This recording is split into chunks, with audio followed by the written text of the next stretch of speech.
Hi, how are you guys? I hope that everyone is doing very well, and I hope that the week has been good. The weekend was awesome, first of all, and the weekend has started very well. And I really hope that things are moving very well in your life and all that, especially with whatever is happening in the world today. Thank you so much for joining me once again, and I hope that based on the previous conversation and also based on the previous video, I saw that there's a lot of engagement and there were a lot of questions specifically to the community members or different people who really want us to discuss more and also learn more on issues to do with organized crime. So today, the key question or the key topic that we are going to be discussing is now getting into one of the key protocols. You remember we had mentioned three protocols, that is on human trafficking or trafficking in persons, then there was smuggling of migrants, then also looking at issues of smuggling of firearms either inside the country or also outside the country, that is between different borders. And today we're going to look more, just do an introduction and start looking deep into the discussions around human trafficking, and also looking at what is the difference between human trafficking and smuggling, because this is something that kept on coming up as a question. What is the difference? Because to some it seems like it is the same thing, but today we're just going to do an introduction. When you're talking about human trafficking, what do you mean, or what should you what should you be considerate of, so that now it can differentiate it between human trafficking and smuggling. And for those who know, maybe you can use the comment to just shed light or to you what is the difference when we talk about human trafficking and smuggling, either if it is for migrants, if it is for different individuals, or for specific items. Because when you're talking about organized crime, and just not only just focusing on people, but also different things. If it is plants, if it is crop, if it's indigenous plants, that is, if it is indigenous crops, if we are also looking into issues to do with animals, different animals. So how do you differentiate the two? So when I think when we talk about human trafficking, one of the key things that we need to look into, remember today I had to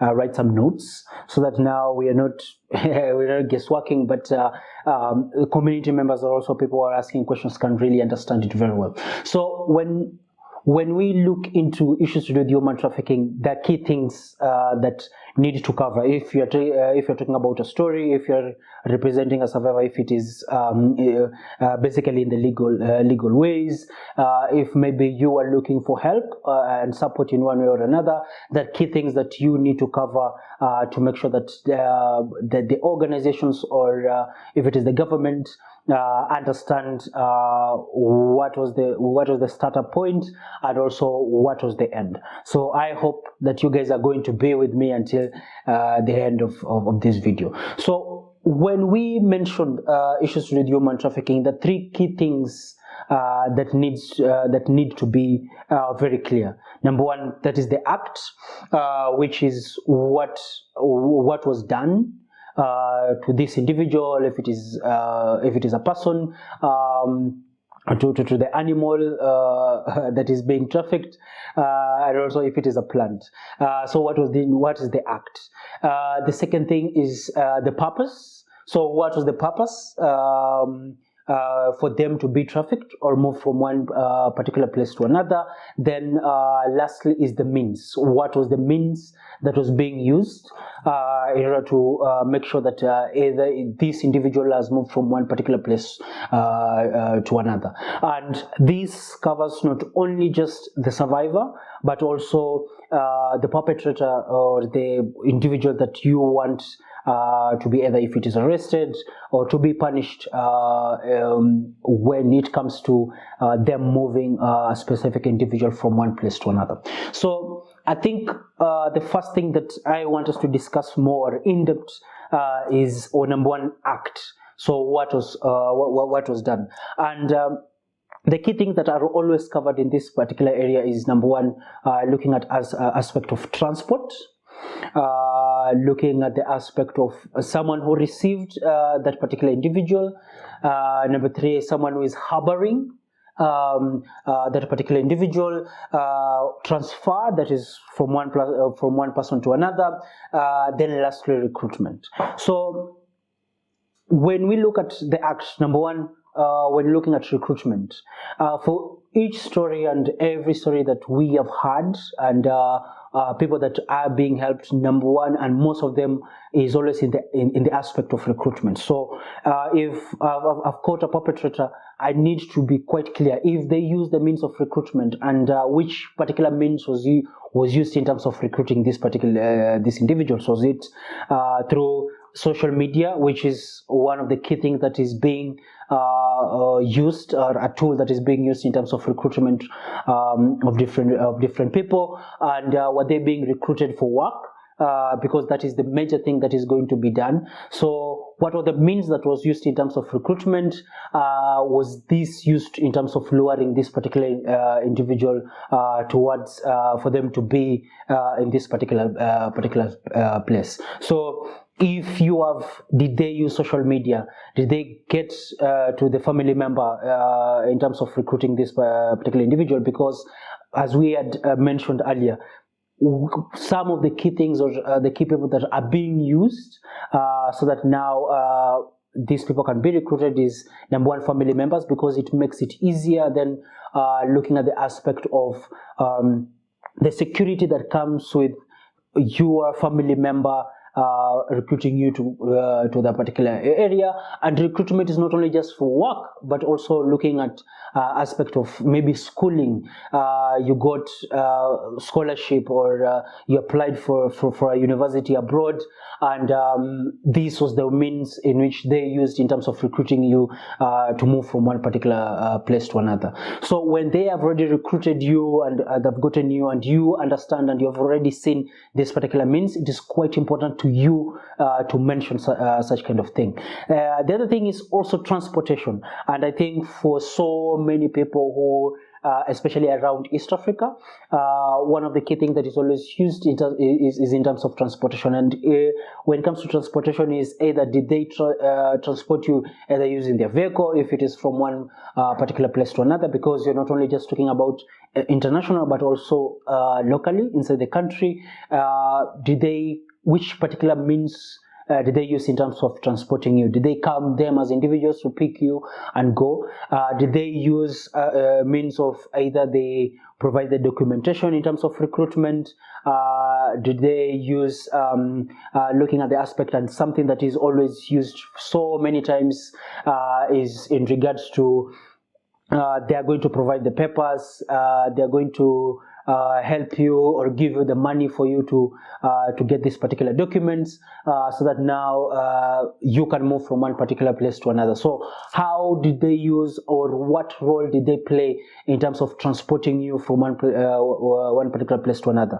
And some of the ways or means that are always used in terms of transportation, you can find, if it is flying, either they fly with you, they fly with that particular individual, so that now they can take them to that particular place. If it is from the village to the urban area, that the ones who are helping in terms of transporting these people, or they used, or they are the ones who provided the means of transportation, if it is a vehicle, if it is a motorbike, whatever way that was used in terms of transportation. So when it has already transported, Then there is the aspect of recruitment, as I had already mentioned, and something that I had forgotten in terms of recruitment. Even if they use that particular website, it is easier now for you to say this particular website is being used in terms of recruitment, or they put an advertisement if it is a university or something of the sort, in order to recruit this particular the individual or the survivor. Then we're looking at now transfer. So transfer comes in most of the time. You might find maybe if it is moving from one country to another, they are not the ones who are maybe moving with you or transporting you, but they're the ones who are transferring you. So you might find you get recruited, or the individual got recruited in a country. I'll give an example. There's a job somewhere. I've been told I'm going to be given work in maybe Saudi Arabia or in Kenya. I'm in Rwanda, being told that I'm going to be given I'm going to work in Kenya. Then they use my parent to recruit, make sure that I have the proper documents and so on and so forth. Then they transfer, so from one individual to another. And there was a video that was circulating online for the Kenyans, for the two guys who had gone to the Arab countries, and you could see the Indian who was preparing the documents and so on and so forth, and also say that he's going to give the money, transferred them from one individual to another, the person who was on the other side. Another way can be I was recruited, I was transported to a country, maybe in Kenya. Then when I was in Kenya, I met an individual who told me, okay, who took my documents, who said maybe he's the agent. Then he took me from maybe from the airport now to the person who is going to recruit me, or the person who I'm going to stay with, or the person who is going to help me. Or I was moved to a space, then we were in that particular space, then we were moved to, or we were given out to another individual. So transfer. And transferring is not only just from the person or the key perpetrator, but also if I was employed by an individual. Maybe I'm Morris, and I was, and that is the one who recruited me, and I was working for them. Then they transfer me to another owner or another individual who I'm going to be working for. So transfer. So I was transferred from one particular place to another. So these are the key things that need also to be looked into. Then also harboring. So I've already been moved. I've gone to a particular place. So the person who is going to keep me, or is going to be with me, or the person who was now recruited, and most of the time it is either my boss or a family member or a friend, so on and so forth. So who is going to harbor, who is harboring me in that particular place? If it is, and we look at, I'll give an example for some of the children that right now we are trying to help, who are in Kenya. Then there is another one who is in Congo.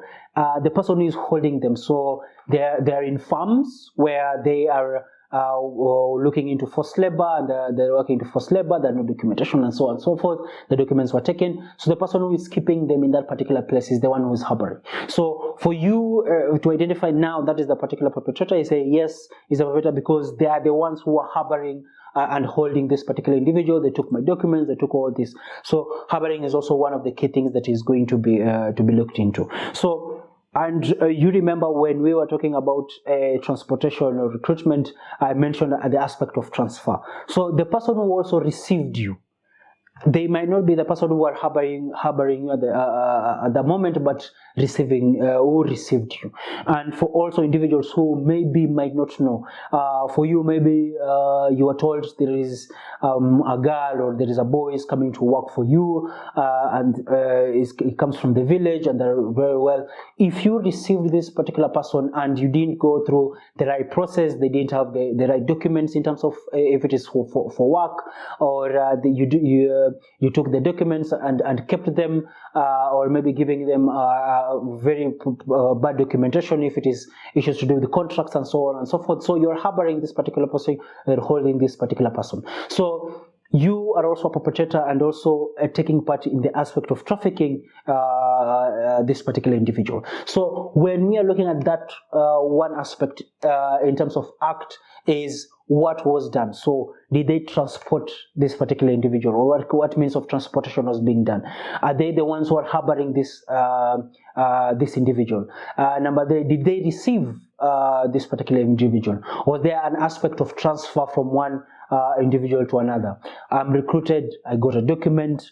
My uncle, maybe I passed my exams. My uncle said, I got, I have this job somewhere in Nairobi, and I really want you to come to come here, because the job is going to help you in one way or another. It's going to benefit you, and as you are also going for work, I'm also going to look for a way how I'm going to take you to school. So I move from maybe my parents, then they transfer me to the particular person. So my uncle is the one who received me.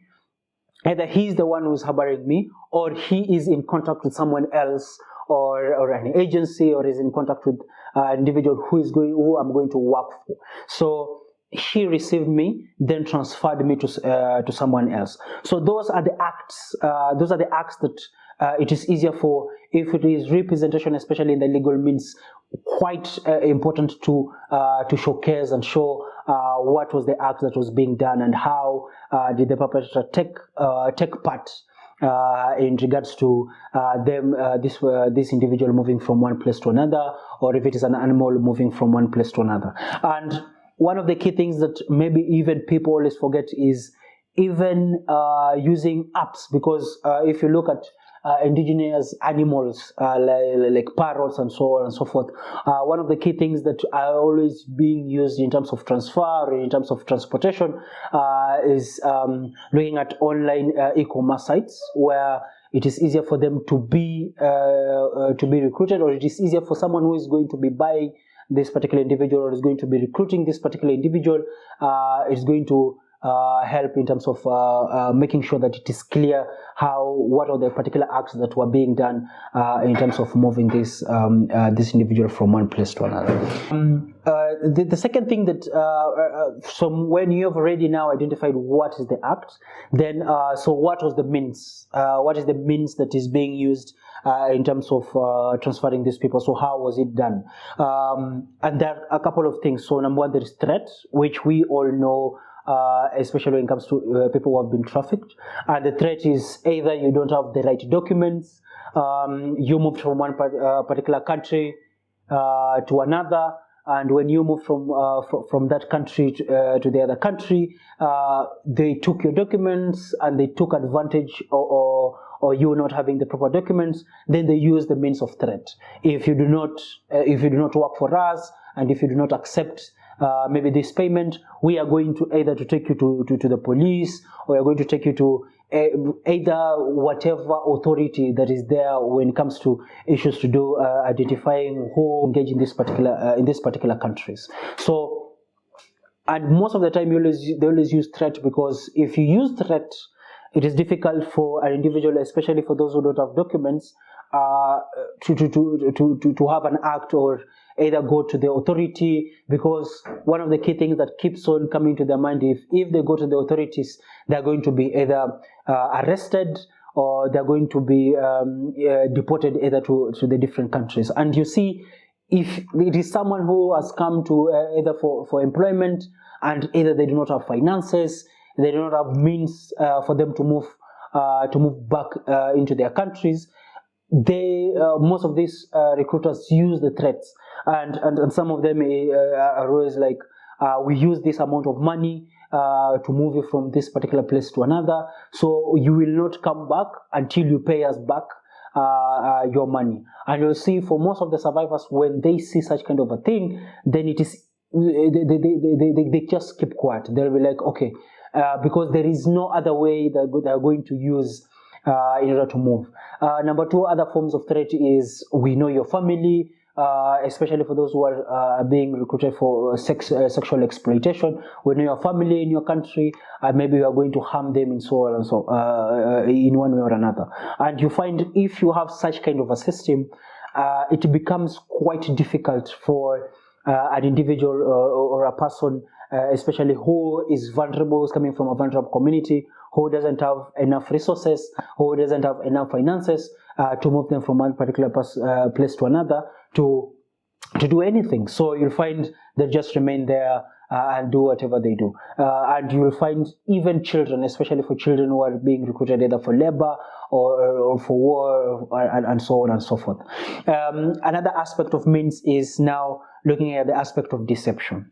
And for deception, it's always quite clear. And I was recruited, they said I'm going to get work.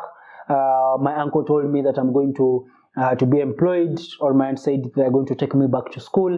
Then when I reached to that particular point, everything changed. So now when you've already arrived, maybe you're in a different country, you do not know whom you're going to go to, and the person said, you tell them, no, you had told me to come, and when I came because of maybe employment.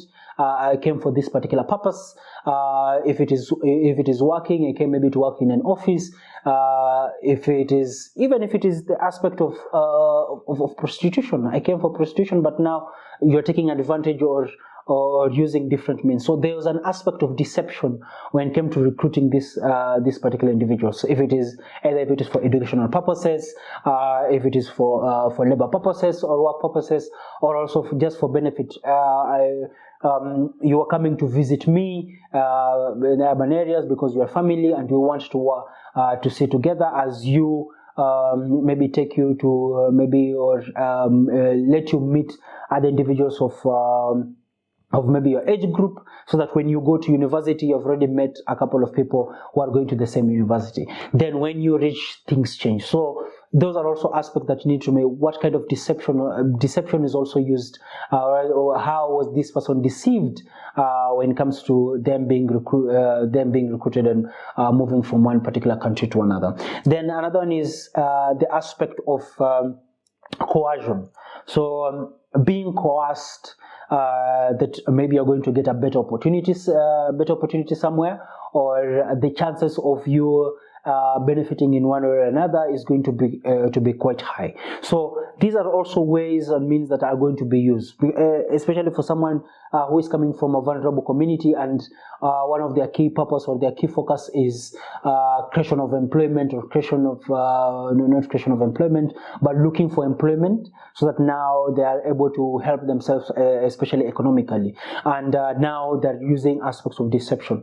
And I won't lie to you, the key reason why I keep on using aspects of family members, because the aspect of deception is so low that you quite don't understand. And also culture plays a very huge role, because if you're also deceived, when you get there, you're like, okay, there's still my uncle or my auntie, so let me just go with the program and with that particular program, and see if maybe 1 year down the line or 2 years down the line, then whatever they had promised is going to be worked on. Then you find it is something that was not worked on. So these are also ways that are always, it is easier for you to now to see this is the aspect of trafficking of this particular people. Then also the aspect of abuse of power, and abuse of power can be looked into if you're looking at religious leaders, if you're looking at family members, especially those that are older than us. If you're looking at individuals, if you're moving from one country to another, then they know that you do not have the right documents, that they're your boss, and so on and so forth. So they take advantage of those gaps to make sure that either you work extra hours, so you do not get the right contract, or you are engaged in activities that were not planned, that were not part of the plan when you traveled to that country. So looking at it in all those ways, so vulnerable communities, there's aspect of deception, there's aspects of threat. There's an aspect of deception, as I mentioned earlier. Then the old means that was also being used is the aspect of being being abducted. So abduction can also be the means that was being used, or how was it done in terms of now movement from one place to another. And you'll find this especially in groups of children and also women, for children for labor, or also being sold, or also for organ trafficking, and also women when it comes to issues to do with labor, and also sex trafficking in one way or another. So means. So those are the particular means, as I'd mentioned earlier, and I will repeat again. So there's aspect of threat, force, being forced to do something that you had not planned to do. Maybe you're going to work for someone, then now they are asking for sexual favors, and so on and so forth. They're forcing you to go and work in a particular industry that maybe you didn't want to go to work for. You're recruited as someone who was going to be a secretary. Then when it reaches there, they say that now you're going to work as a prostitute. So you see, and they're forcing you to do it because either you do not have the right documents. Number four, as I will say, coercion. Someone saying that you're going to get better opportunities somewhere, then taking advantage of that. So you've already talked about the act, you've already talked about the means. Then lastly, now looking at the aspect of purpose. So what was the purpose that they either transported you, then threatened you? The first one is labor, mostly, is also forced labor. What kind of labor engagements are being done? And this is looking into children, looking at women, looking at men, looking at the different areas that is being that are going to be done. Then aspect of prostitution. If maybe you are you're going into working in a particular area, then now you're forced into aspect of prostitution. And this is not only just for women, but also for men. And looking at different ways. And one of the key things that always make it clear is there are also people who move because maybe they want to engage in prostitution, but maybe that is not in the basis of the contract. Something that came up was not in the basis of the contract that you guys had agreed on. So looking at it also in that way. So if someone took advantage and changed maybe the terms when it came to when they were recruiting you, and now they're looking into different things. So the purpose was you going there for labor or they're going for prostitution. Another thing that is also for the purpose is now maybe for organs. So for organ trafficking, especially something that is happening in West Africa and also the northern part of Africa. And organ trafficking. So you were recruited, you came to a particular country, and for the purpose that they were trafficking you is for your particular organ. So another aspect that we are looking at the purpose is the aspect of exploitation. So you were recruited and you went to the right the right work of your secretary, and you went, yes, you are recruited as a secretary, but now there is the aspect of exploitation, and this is looking into issues to do with contracts. Do you understand contracts? When you are traveling and you are getting maybe your visa or your work visa, what were the terms of the contract when you are getting your work visa? Are they being followed? Are they not being followed? So looking at it in that way. So as I mentioned earlier, when you're talking about human trafficking, so one, what was the act? Transportation, transfer from one particular individual to another. Recruitment, were they recruited, and what was the means of recruitment that that was being done? Harboring, especially when we are talking about the perpetrators. Are they the ones harboring? Was there a means of transfer from one particular place, from one particular individual to another? Then the second one is looking at what was the means that was being used. Was there an aspect of being forced to do things? Was there an aspect of threats that was being used there? Was there an aspect of someone misusing their power? If it is your boss, if it is your family member, if it is your religious your religious leader, if it is any individual who has power and they're taking advantage of that particular power. There's the aspect of vulnerability, someone coming from a vulnerable communities and they have understood that this person is a little bit vulnerable, so how are we going to take advantage of them? Then looking at the aspect of coercion, being coerced. So those covers the aspect of means.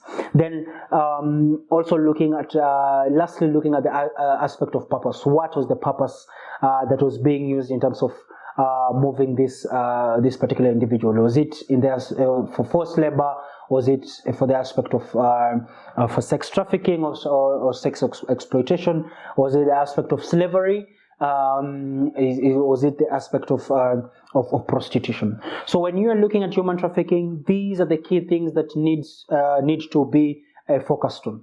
And one group that is always one of the key things, especially for the means, is not always looked into, are only children. So only children are the ones that we always not look into. What are the means that are being used? If it covers the two particular areas, if it is the purpose and also if it is the act, then now for the children it is going to be looked into when it comes to issues to do with trafficking. So one of the key things that I had mentioned, what is the difference between someone being trafficked and someone being smuggled? For someone being trafficked, there is a direct contact between the perpetrator who got you from where you are and where you are going. So they know where you're going, they know what is going to be done. However, they're using aspect of coercion, or they're using the forcing you, or the lying to you, so that now you are able to be recruited. So they know from the start point all the way to the end to the end point. They know what is being done. But for smuggling, most of the time is they're just offering a means for you to move from one particular place to another. And most of the time for smuggling, you always find the individual that is being smuggled already knows where they are going, or they already know what is their purpose for them to travel. Whatever the smuggler is just doing is helping them move from one point to another, but for them, they really do not know where you are going or what you are going to do, and the things that are going to happen when you reach that particular place. So you just pay them, you move. If it is either through the border, if it is through the lake, rivers, whatsoever. So that is the difference between smuggling and trafficking in persons.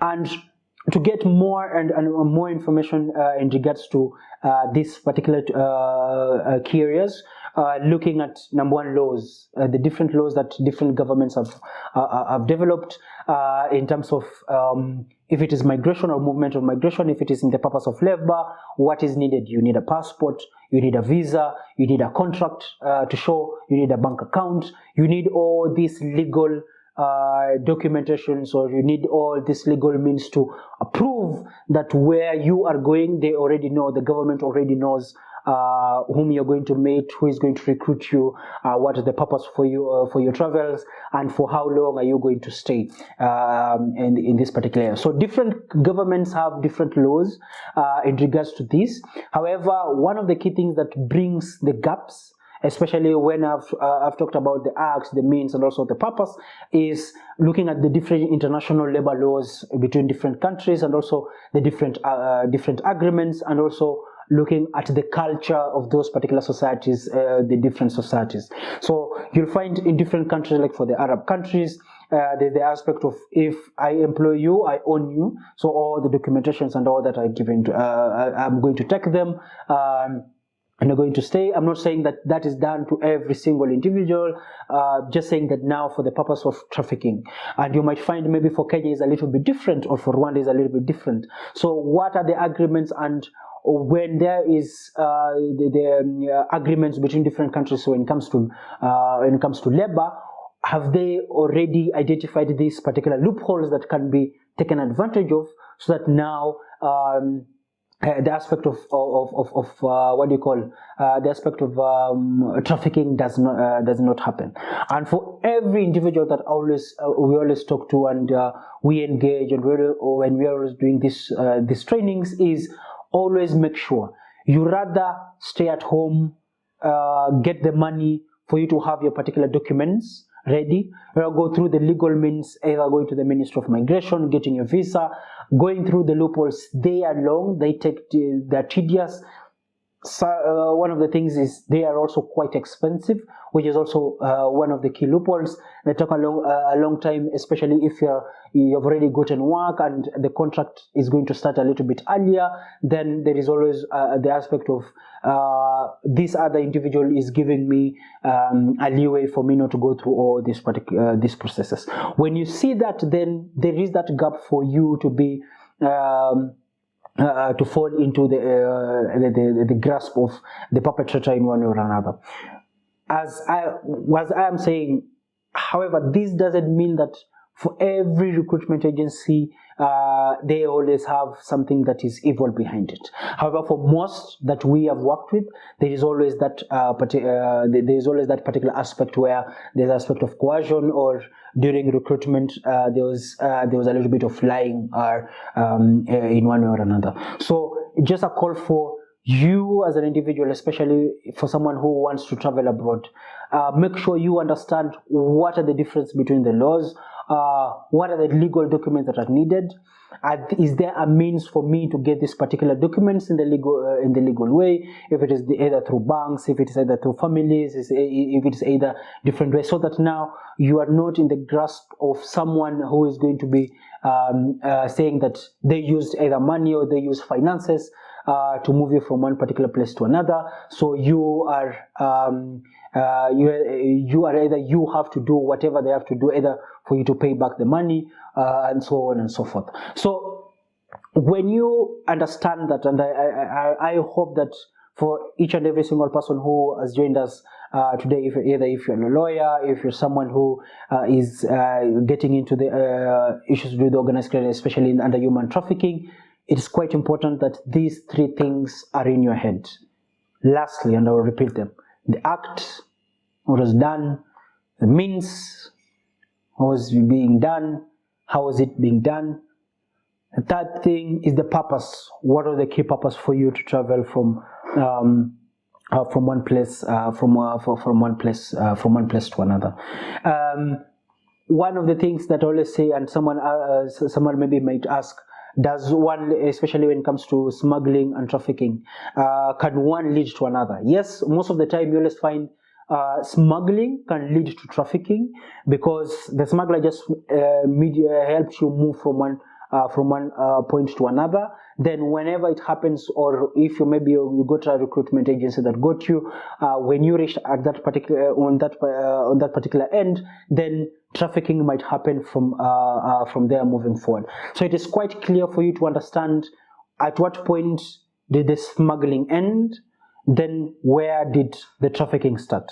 You might find also through trafficking, when they are doing either transportation, and the person who is transporting you from one way or another is just smuggling you maybe across the border or across one particular state to another. So it's quite clear and quite important to you to understand these stages, so that when it comes to either number one, representation of individuals, when it comes to human trafficking, when it comes to if it is the law, you're taking them, or you have already gotten the perpetrator and you're looking for a way how you can make sure that they are behind bars, then it is easier for you to mention how these three or they took part, or they played a role in terms of making sure these three points were clearly covered, so that now we have a clear aspect of what is smuggling and also what is trafficking. Then it is easier for law to take its course. For more and more information, especially in regards to this, is looking at the protocol, which I think for the next video we're going to break down the human trafficking in persons protocol, so that now each and every individual can see which are the specific areas in these protocols, so that now it is easier for you to know if we are talking about policies, if we are talking about different agencies, because it is not only just the Ministry of Migration only that is that is focused on human trafficking. We also have the Ministry of Education. We also have Internal Affairs, External Affairs, and all these ministries. There are different other laws, there are different policies that can help in terms of making sure that these three things are not focused, or we cover the people from the vulnerable communities when it comes to issues to do with human trafficking. I hope that this has created a little bit of clarity when you're talking about human trafficking, and also the difference between human trafficking and also smuggling of migrants. And I hope that either through the chat and through your comments, maybe the question that I can ask is, maybe for you or as an individual, have you seen these things happen? And maybe for you, you are just thinking, it is something that is normal, and you might find it is not normal. And it is clear for now you to identify, okay, who are the people who are around me, especially who are at the community, and who is taking advantage of them, and how are they being taken advantage of. So having this clear and having this in mind, one of the key things that make these three things move is, number one, looking at the aspect of people coming from vulnerable communities. Either you're poor, you're coming from a war-torn community, or a war-torn area. There's the aspect of individuals maybe in the community where maybe the things that are not working out for you very well, so it makes you a little bit vulnerable. You find these are the key things that make this thing work. Because if I do not have money and I want to cover my family, then someone is giving me an opportunity that sounds really good. There is a high probability of me taking it.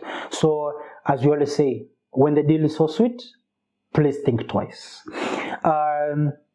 Thank you so much for joining me. And before I just conclude, one of the key things that I really wanted to mention, and whatever is happening all over the world right now, if you're looking at Sudan, if you're looking at the northern part of Ethiopia, if you're looking at whatever is happening in Congo, if you're looking at what is happening right now in the Middle East, in regards to Israel and Palestine, is please, we call upon each and every individual. It's not only just international organizations only. Each and every individual.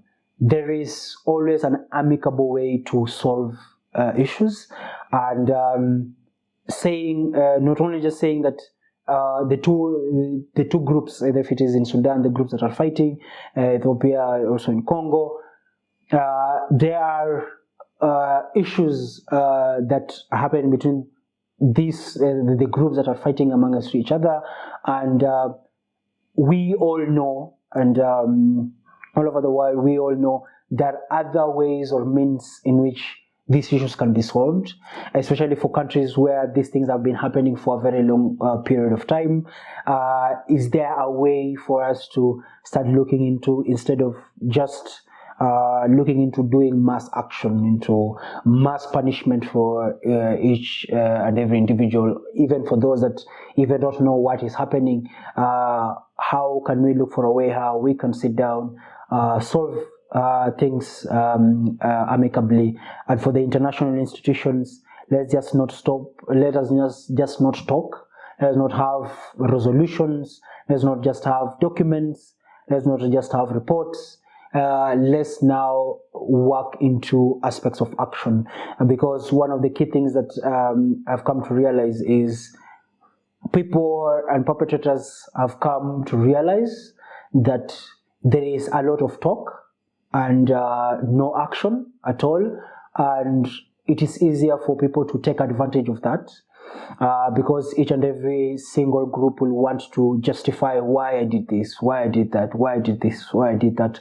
But there's a really good reason why all of us as citizens from different countries, as citizens of the world, there was aspect of international laws, and the aspect of how should we engage in terms of solving conflicts.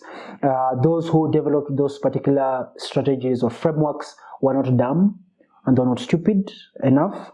They did understand what were the impacts when it comes to people not sitting down and solving issues amicably. They did understand the impacts that are going to come with it. So for each and every individual, can we look for a way how we can sit down and solve these issues? There is a way that we can solve these issues. Let's not lie to one another, or there is no way that we can solve. We can solve it. There has been a lot of conflict amongst each other, amongst families, amongst individuals, among different groups, but there is a way in which we found a way to solve these particular issues. And for the families that are being affected, if it is in Africa, if it is also in the Middle East, if it is also in Europe, my heart is with you guys, and we are looking for ways in which we can help in one way or another. However, the strong and the stronghold also falls to states. Let's stop talking a lot. Let's put our words into action. If someone is doing something wrong, let's say it. Let's solve it in one or another, and let's make sure that we are living in a peaceful world rather than fighting and looking for ways in which we can solve other issues. We have a lot of issues. We have issues with climate change. We have issues to do with youth unemployment. We have issues to do with food security. We have a lot of issues that are affecting community members at the community. Why don't we use those resources to make sure that we are building systems that make the world a better place? I know that those that will want not every area in the whole world to be at the same point. However, for me, I always say, even if Kenya, even if Rwanda is not going to be at the same level as US, but if each and every individual in these two countries are able to get food and are able to work, are able to provide for their families, are able to live in peace and be happy, then that is what we should strive for. We should not strive for who is going to flex how much power and how much energy we have, because for me it has reached a point where we are not solving anything. We're just in a cycle and a cycle and a cycle. So I hope and I call for everyone. Let's hold hands together. Let's it be first. We are humans. Then we have different opinions in the basis of religion, in the basis of where we come from. We have all these things. But that doesn't mean that because we have different opinions or we have different religions or we have all this and that, then we cannot live together. Please, let's look for a way. I know even me and my brother do not understand. We have different opinions and we have different areas, but we do not fight and kill each other, just to either to prove a point or to show something.